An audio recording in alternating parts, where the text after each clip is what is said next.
Hallo meine lieben Freunde und herzlich willkommen zu dieser Anime-Review. Heute möchte ich euch den Anime Serial Experiments Lain vorstellen. Es folgt das Video mit mehr Informationen und wir sehen uns gleich zum Fazit. Viel Spaß! Mit Computern und der virtuellen Welt hat die 13-jährige Lain Iwakura nichts am Hut. Eines Tages ereignet sich jedoch ein seltsamer Vorfall, der ihr Interesse an der Wired, der vernetzten Welt, weckt. Obwohl sich ihre Mitschülerin Jisa vor kurzem das Leben genommen hat, erhält Lain von eben jener eine kryptische E-Mail, die sie in die Welt jenseits des Bildschirms entführt. Plötzlich sieht sich das junge Mädchen von mysteriösen Männern verfolgt und entdeckt immer mehr Zeichen der digitalen Welt in der Realität. Das, was sie allerdings am meisten beschäftigt, ist die Frage, ob eine Tote vielleicht doch Mails schreiben kann. Serial Experiments Lain lief von Anfang Juli bis Ende September 98 in Japan. Es folgte die US-Veröffentlichung fast auf den Tag genau am 13. Juli 1999. Und schließlich Ende September 2004 erreichte das erste Volumen unter SP Vision als DVD Deutschland. Am 29. September 2017 erschien nun die Blu-ray-Fassung unter Nippon Art in Deutschland. Serial Experiments Lain bekam Ende November 98 basierend auf der TV-Serie auch ein Videospiel, welches als sehr dialoglastig bezeichnet wird. Mai 99 erschien dann der Manga zur Serie. Serial Experiments Lain überzeugt mit einer philosophischen Geschichte, welche sich mit der Frage „Warum bin ich hier?" oder „Gibt es eigentlich Gott?" nicht zufrieden gibt, sondern die philosophische Frage aufweist: Was ist eigentlich Gott? Dabei ist Lain keineswegs ein Werk für Philosophie-Einsteiger, dafür ist es viel zu komplex. Serial Experiments Lain erfordert definitiv ein besonderes Interesse auf diesem Gebiet, um den Anime komplett zu verstehen. Und selbst dann wird es noch recht komplex, da viele Aussagen in dem Anime recht vage gehalten wurden. Somit ist Lain einer der wenigen Werke, worüber man wunderschön diskutieren und vor allem philosophieren kann. Abseits dieser philosophischen Szenen bietet die Geschichte verschiedene gesellschaftskritische Themen, welche gekonnt aufgegriffen und veranschaulicht werden. Dabei muss man sich allerdings vor Augen halten, dass Serial Experiments Lain Ende der 90er Jahre entstand, also in einer Zeit, in der das Internet gerade mal 1% des Informationsflusses der weltweiten Telekommunikationsnetze ausmachte. Aus heutiger Sicht scheint die Darstellung von Lain eventuell überholt, doch die Themen sowie die gesellschaftliche Kritik ist so aktuell wie damals. Im Gegensatz zu anderen psychologischen Animes wie Neon Genesis Evangelion oder auch Perfect Blue kommt Serial Experiments Lain ohne Apokalypse und Fantasy aus. Philosophische, gesellschaftskritische Animes gibt es viele, dennoch konnte Lain durch sein besonderes Setting herausstechen. Angelehnt an eine futuristische Welt im Stile der 90er Jahre, gemischt mit Cyberpunk und Psychodrama-Elementen, überzeugte Serial Experiments Lain auf allen Ebenen.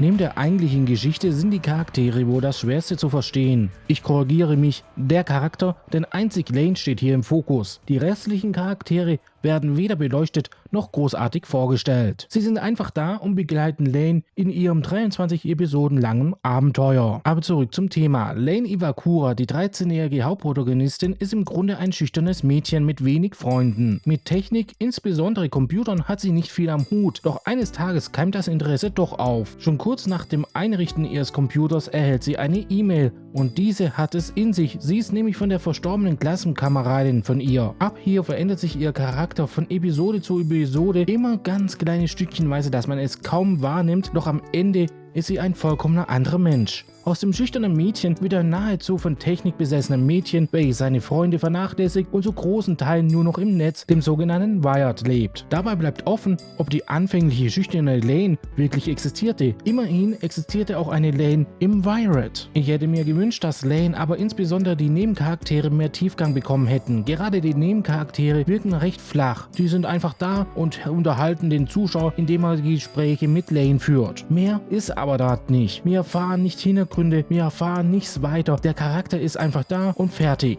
Hier hätte ich mir einfach mehr Hintergrundinformationen und dadurch mehr Tiefe zum Charakter gewünscht.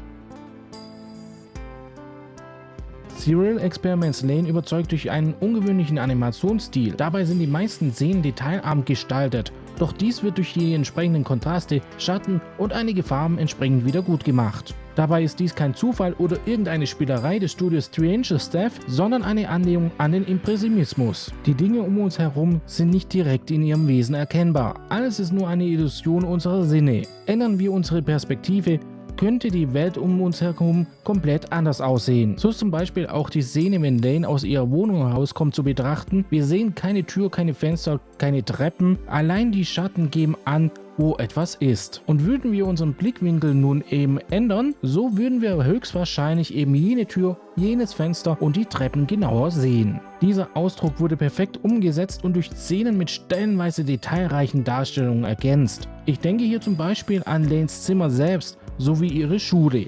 Ersteres ist wirklich detailreich gestaltet. Wenn ich gerade an die späteren Folgen zurückdenke, wo sie eben ihren High-End-Computer bzw. fast ihr Netzwerk hat, dort ist das wirklich detailreich dargestellt, aber es gibt auch Szenen dort, wo relativ wenig Details sind. Also es ist wirklich mit viel Details versehen und stellenweise eben dieser Impressionismus drin. Die Charaktere sind passend zum übrigen Zeichen- und Animationsstil einfach, aber dafür auch sehr realistisch gestaltet. In einer früheren Ausgabe der Funheim werden einzelne Kameraeinstellungen als ungewöhnlich bezeichnet. Dies kann ich allerdings nicht bestätigen. Eventuell ist dies aber auch nur Sache des Blickwinkels.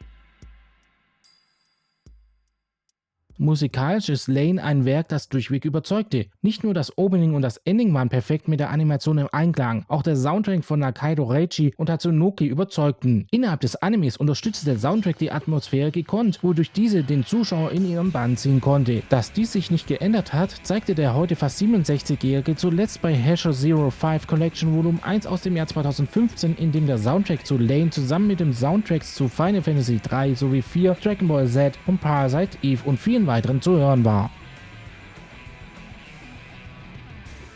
Als Extra liegt der Collectors Edition als DVD bzw. Blu-ray ein Poster sowie Sticker bei.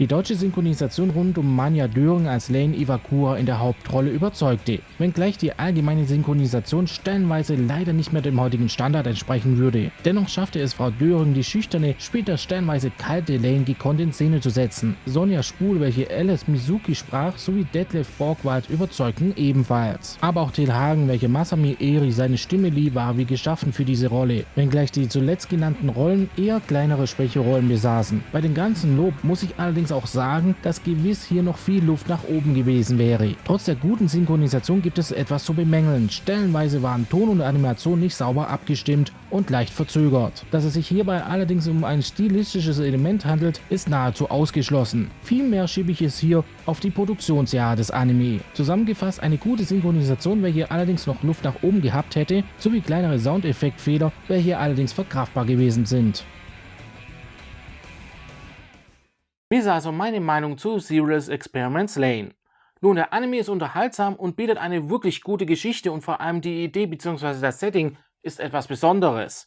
Dazu noch dieser Impressionismus, der in der Animation eben sich widerspiegelt. Einen kleinen Haken hat dieser Anime allerdings. Der Anime ist wirklich zum Nachdenken da und nicht einfach bloß zum Genießen. Man muss wirklich sich überlegen bzw. Gedanken machen, was denn gerade passiert. Einfach nur so sich berieseln zu lassen, das klappt bei Serious Experiments Lane leider nicht. Dennoch muss ich wirklich betonen, dass die Geschichte gut ist.